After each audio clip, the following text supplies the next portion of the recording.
Is the larva surround the coolest new trick in town? Is Creator the most openly emotional player in Starcraft 2? And is Herbal Tea really considered tea? All of these questions will be answered in today's episode of Starcraft Today. Starcraft Today. Your favorite Starcraft news show. In the past week we had a lot of spicy GSL action starting on the Thursday with the second part of Group B. Now, after a poor first week for Maru, it was pivotal for him to win his first match of the day versus DRG. The first game was to be played on Berlingrad, one of the smaller maps and thus often considered one of the best maps for Terran in the current map pool. Maru decided to open up with a reactor first without a Reaper and without a Scout, instead going for a Marine Hellion push accompanied by a medevac. This initially managed to deal a little bit of damage to the third hatchery, but the moment Maru really wanted to commit and deal some actual drone damage, DRG got a surround on the Hellions and cleaned up this relatively dedicated pressure without any big drone losses. The follow-up for Maru consisted of Hellion Cyclone Banshee Battle Mech, but DRG was having none of it as he loaded up some Queens into Overlord, rallied some Roaches across the map and took game number 1. As Maru did not scout in game 1, DRG decided to opt for a proxy hatchery roach rush to try and catch Maru off guard. Sadly for DRG, this time around Maru did open up with a Reaper. As a response, Maru rushes out a Cyclone for safety, gets a bunker on the high ground and without much trouble manages to hold the rush and thus win the game.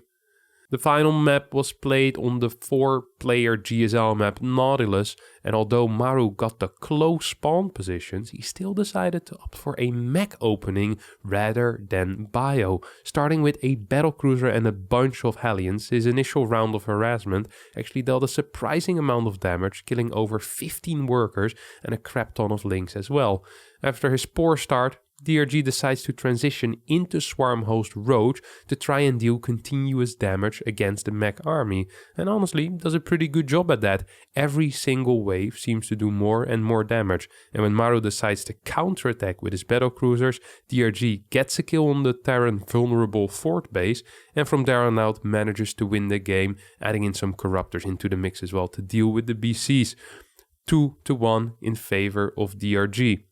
The second series of the day is Creator versus Hero. In game 1, Hero opens up with a fake proxy gate in his natural into a fast expand. Creator does not give a crap and decides to just battery stalker rush this base, and honestly without much trouble takes out everything Hero has and wins game number 1. Game 2, Hero proxies, and this time it is for real, as he proxies a Twilight Council as well as a Dark Shrine versus Creator Stargate Opener. With 2 Adepts and 2 DTs, Hero deals a decent chunk of eco damage, and as Creator tries to counterattack with a Void Ray Oracle Gateway army, he gets pushed back by Hero's Blink Stalker force. Hero holds on to this lead and eventually pushes in for the win with a big Charge Loss Stalker Immortal Archon attack. In game 3 opens up with a Sentry expand for Creator versus the Oracle expand of Hero. Hero continually manages to deal small amounts of damage with his Oracle, putting himself in a small lead. However, when he tries to capitalize on this lead with a Blink Stalker attack, 2 of Creator's Adepts cause some issues on Hero's side of the map and the game somewhat evens up. After a while, Hero tries to push across the map, but his army composition is slightly too Stalker-centric, and as a result he ends up losing a massive fight. Creator counterattacks and picks up the win, putting Creator in a 3-0 position in the group with only a single match left. The third match of the day was DRG versus Dark, and it also ended up being the shortest match of the day, as DRG in game 1 plays a 12-pool single Spine Rush, but Dark's defense is absolutely on point and holds, creating a major lead for himself, which he capitalizes on a solid 5 to 6 minutes later with a powerful Roach attack, picks up game number 1 without any real trouble. In game 2, both players open up with a 12-pool, so a bit of a 12-pool mirror, results in a bit of a circling standoff. Dark follows it up with a quick gas and link floods DRG, who was criminally underprepared, and Dark takes game number 2 in just as dominating fashion as he took game number 1. The fourth series of the day, Hero versus Maru, and in game number 1, the initial mind drop that Maru goes for on Hardwire does not deal any damage, and as a result Hero gets a little bit of map control out of that. He uses this map control to blink into the main base and snipe the combat shield, forcing Maru to stay at home for a bit longer than he probably wants to. Some back and forth trade happened, but the game truly changes when Hero takes a, well, slightly debatable engagement in the middle of the map without any disruptors to support his Colossi Stalker army. Hero seems down and out until he hits 2 of the sickest disruptor shots simultaneously and evens up the game again. From this point on, the game turns into an absolute slugfest with zealots running around the map, mini base trades happening the entire time, until in the end a single disruptor shot decides the outcome of the game in favor of Hero. Game number 2. In a chaotic early game, Maru ends up getting ahead after a single Liberator ends up getting 7 kills on the probes of Hero. Maru is not one to waste time, and the moment he feels like he has the opportunity, he walks across the map, and despite a decent zealot run by killing a couple of workers, he easily takes game number 2 and ties up the series. Game number 3 is a very special one, and I would like to name this one the Game of the Week, as Hero opens up with a cheeky proxy Stargate, kills a couple of workers, and after a couple of back and forth trades with the oracles, the game settles into a passive state in which Maru stays at home with tanks and Hero takes an economy lead as he is the one with map control and the bigger army. Hero eventually tacks up into Carrier Disruptor and moves in for what feels like honestly the final blow, but somehow, someway, miraculous Maru survives and Hero is forced back home. The tables completely turn when Hero takes a very poor fight in the middle of the map and loses the majority of his high value army. From this point on, Hero takes a bunch more, well, kind of debatable and bad fights, allowing Maru to make this insane comeback and get a win on map number 3. The final series on the Thursday was Dark versus Creator, deciding on who would be first and who would be second in this group. And in game number 1, Dark gets up a sneaky Nidus versus a 1 Stargate Phoenix opener. After Dark takes out the third base, the game is pretty much over and we basically just get to see an extended Creator death animation. In game 2, Creator opens up with a cheeky 3-gate glaive adept timing after building a single Void Ray, and although Dark felt relatively unprepared, he does not take any big damage. Dark once again follows up with a sneaky Nidus and once again, without much issue, takes out Creator in similar fashion, 2-0 in favor of Dark. With that win, Dark puts himself in the number 1 position, barely leaving Creator trailing in the number 2 spot in the group and DRG edging through in position number 3. That brings us to the Monday, which was the first playday in the GSL Playoff Season 1 2022, starting with Creator versus Rogue. In game number 1 of this match, Creator opens up with a relatively unsuccessful disruptor drop, and after saturating the minerals on his third base, he decides that macroing is for losers, goes for an all-out attack with Disruptor Stalker and even a single Colossus. It ends up that attacking like this is also for losers, as Rogue completely destroys this attack and counters attack with a couple of Banes, couple of Ravagers, and easily picks up game number 1. In game 2, Creator plays a 2-base Blink All-In, which once again fails to impress Rogue, and he is forced into a macro game from behind. After a Ling run by gets into the main and natural, the game feels over, but Rogue decides to make life a little harder on himself by getting out Mutalisk rather than just defending the incoming attack with Roach Ravager. As a result, Rogue takes a lot of damage and both players are now on low economy. Creator manages to muster up a decent enough force consisting of Stalkers, Archons and Colossi, which will eventually allow him to win the game. After Creator has an abysmal early game in game 3, having to cancel a misplaced Nexus, letting Lynx in his base, and forgetting his Robo while wanting to do a Robo push, he somehow manages to create a timing attack which has a lot of kill potential, but for some unknown reason, rather than picking up the win, Creator decides to continue into a macro game and just walks back home. Rogue gets out 12 mutas, and despite Creator's preparations of having Phoenixes ready and batteries as well as cannons in every base, he still eventually falters under the pressure of the Mutalisk, and all of a sudden it's 2-1 in favor of Rogue. That leaves us with game number 4, the final game of this series, and we can be pretty brief about it as an unscouted German taxi. And for the people unaware, a German taxi is when you put a bunch of queens in an overlord and transport them to the Protoss base. You drop them and you start attacking with the queens. It's a build that Lambo initially made, and thus it's called the German taxi. This German taxi makes its way across the map, and Creator has no static defenses. He's trying to take a fort base. He's completely unprepared. Rogue just wins the game and takes the series 3-1, moving on to the semifinals. The second series of the night, we see DRG take on Ragnarok. In game 1, both players open up with a hatch first, and after which Ragnarok decides to go for a powerful Roach Ling Bane timing. The timing completely catches DRG off guard, and Ragnarok establishes himself a powerful lead, which allows him to kill DRG with a +1 Roach timing a little later on in the game. In game number 2, DRG opens up with a 13-12 Ling Bane attack. This build gets blind countered by Ragnarok's 16 gas, 15 pool build order, and according to the Zerg experts, this is an unlosable situation, and indeed Ragnarok gets himself in a huge lead. As DRG tried to tack into Mutalisk, Ragnarok opted for a Roach Queen Nidus with Spores. Once again, according to the experts, an absolutely unlosable situation for Ragnarok. But after some absolutely atrocious execution out of Ragnarok, DRG actually manages to hold and eventually win the game. I think in this game, Ragnarok's face truly says it all. In game 3, just like in game number 1, Ragnarok opens up with a Roach Baneling attack. This time he does not get the kill on the third base, but he will once again establish a lead for himself.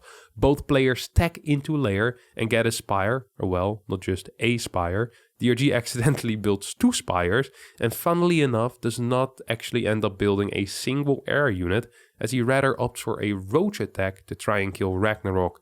Sadly for DRG, it does not end up working out, and the high mute account for Ragnarok is enough to give him the win. In game 4, Ragnarok opens up with a pool first 6 Lings, and with some cool larva surrounding tricks, nets himself a decent lead. He just waits until the Lings pop out of the cocoon, and then he already has the surround set up ahead of time. Really cool stuff. With this lead, Ragnarok decides to go into a 2-base Nidus all-in, and despite DRG's greatest effort at holding, Ragnarok does walk away with the game and thus wins the series 3-1. That leaves us with the final series of the day, in which the winner goes on to the semi-final and the loser goes home. In game 1, Ragnarok gets himself in a good position, does not take any major damage versus the initial Oracle harass, and once he gets his own Mutalisk out, Creator is in a bit of trouble and ends up losing a bunch of workers. Creator's bastardized version of Hero's low gas Protoss versus Zerg style does not end up really working out, and when the Banes come marching in, there is nothing left for Creator to do but tap out. In game 2, the game starts in an atrocious way for Ragnarok, as he gets his natural base blocked for about 25 seconds, ends up having to throw down a pool before the hatch, and he still has to get the natural base on the third base position as well. Ragnarok tries to get back into the game by cancelling the third base of Creator while defending Creator's Archon drop. However, it seemed that his economy and army just was not big enough, as eventually Creator moves across the map with a very basic army, picks up an easy win in game number 2.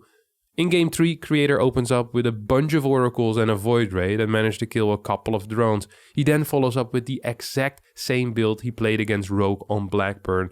This time, however, the execution is a lot tighter, and rather than going home, he straight up kills Ragnarok, who seemed to be rather underprepared and shocked. In game number 4, just like in game number 2, Creator opens up with a DT build into an Archon drop, and once again his third base gets denied for a little bit. This time, however, because Ragnarok didn't have such a poor early game, the game actually looks good for the Zerg. Ragnarok decides to use this advantage and go for a powerful maxed out Baneling Ravager attack, but does not quite get the result that he needs. As a result, he loses the map control and the momentum shifts over to Creator, who uses this map control wisely to kill some of Ragnarok's eco. Creator then does make a mistake by attacking too deep onto the creep. Ragnarok seems keen on throwing the game right back into Creator's favor, as he attacks into a batteried Protoss position straight after and immediately loses his lead again. This time Creator is more patient, and with some beautiful army movement, resulting in a great endgame fight, he ends up winning the game, the series, and his spot in the round of 4. And of course, he also won my heart with his beautiful celebrations in the past week. After almost every single game, we saw him either cheer, fist pump, or scream from happiness. And it's really cool to see one of the players just be, so delighted and happy when he wins. Now, that does mean that both Rogue and Creator go on to the round of 4, in which Rogue will be playing against Dark and Creator will be playing against Trap. So 2 mirrors, which means that we will get a PvZ final. That leads us to the Casters Civil War, in which we saw the final weekend with an absolutely mesmerizing final.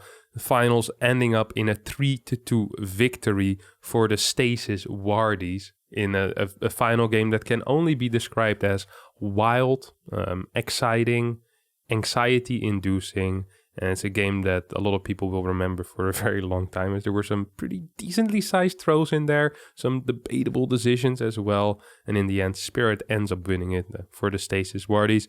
Leaves us with both Bunny and Beyond, the top of the bracket, but with a 7-1 score. Very impressive individual performance out of these players. Once again, congrats to the Stasis Wardies for winning. As always, we also had 3 ESL Open Cups starting on the Sunday in Korea, where once again Hero was the strongest. For the 3rd time in a row, he managed to win the finals, this time 3-0 against Cure in a powerful Protoss versus Terran series. In Europe, we saw the exact opposite, as Skillas managed to make it into the finals after taking out Raynor and Special. He ended up losing 0-3 against Hero Marine, who beat 5 Protoss players in a row without dropping a single map. And then finally, over in America, we saw a Korean party, as the final ended up being Zest versus Beyond, in which Beyond was just a little bit too strong for Zest. 3-1 in favor of the Korean Terran player. Congrats to all the Tosses and Terrans, and while the Zergs, they've done enough in the GSL already. We don't need them to win these ESL Open Cups no more. That moves us on towards the clip of the week. And this week we have a clip that has many things. It has a great joke out of Artosis. It has question marks being written by pro gamers. And it has a beautiful defense against Widow Mines. Enjoy. I never played Warcraft 3. Oh, really? Never? Did you play Warcraft Even the 3, custom? Gemini? Even the UMS? Yeah, I played a lot of UMS of that, actually. Yeah. I actually really like They that. remastered it if you want to try. Oh, yeah. That's I heard great things about Oh it. my god! I agree, Dream. I agree. Yeah. That was insane. That was insane. That I was can't the believe most nothing hit. ridiculous thing. With the clip of the week out of the way, that is going to be the end of today's Starcraft Today. But not before we answer the question, is Herbal Tea actually tea? And the answer, of course, is no. Herbal tea is not technically a true tea, as it does not derive from the Camellia sinensis plant, the plant that is used to create black, oolong, green and white teas. Instead, herbal tea is an infusion or blend of various leaves, fruits, bark, roots or flowers belonging to almost any edible non-tea plant. So next time someone asks you if you want tea and then they show you some herbal tea, you better yell at them and tell them that ain't no real tea and you only drink real tea. It's very non-toxic and good for your relationships. All right, with that piece of advice, I'll leave you all for today. Thanks all so much for watching. I hope you did enjoy this episode of Starcraft Today. If you did, don't forget to like, subscribe to the channel. See you next time in the video. Thanks, and bye-bye.